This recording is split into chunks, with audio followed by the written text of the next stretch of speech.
આનું નામ એક સ્માર્ટ હેલ્મેટ છે। તેને કોઈ ચોરી કરવા આવે તો હેલ્મેટ વગર ચાલુ ના થાય, અને જો હેલ્મેટ પહેરે તો બાઇક સ્ટાર્ટ થાય, અને જો હેલ્મેટ ન પહેરે તો બાઇક બંધ થઈ જાય।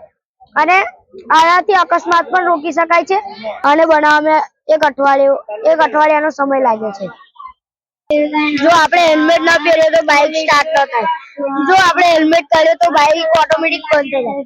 તો કોઈ જો ચોર ચોરી કરવા આવે છે ત્યારે તે ચોરી કરે છે, અને જો બાઇક હેલ્મેટ ન હોય તો બાઇક સ્ટાર્ટ ન થાય।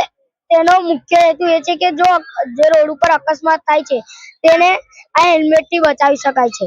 તેનું નામ સ્માર્ટ હેલ્મેટ છે। હેલ્મેટ આપણે મતલબ કે હેલ્મેટ પહેરીએ તો બાઇક ચાલુ થાય, બરાબર બરાબર છે। કેવી રીતે બનાવ્યા? આ તેનામાં બ્લૂટૂથ એક લાગેલું છે, આ એક ગાડીની કીટ છે, ગાડીની કીટ, અને આ હોલ્ડર, આ ગિયર મોટર અને 4 વ્હીલ છે, બરાબર, અને આ બ્લૂટૂથ મોડેલ છે। અચ્છા, અને આને ગાડીમાં લગાવી દેવાનું? ગાડીમાં કઈ જગ્યા ઉપર લગાવી શકાય? અને ગાડીમાં આ બ્લૂટૂથ નો એક વાયર આવે છે, તેને જે સેલ નો એક વાયર આવે છે તેનો એક સેલ નો એક વાયર તોડી અને આ એક વાયર લગાવી દેવાનો હોય છે। સરસ, છોકરાએ મહેનત બહુ સારી કરી। કયા ધોરણમાં ભણે છે? 7મા। સરસ, શું નામ છે તારું? પડિયાર વેદકુમાર દિનેશભાઈ। વેરી ગુડ, સરસ।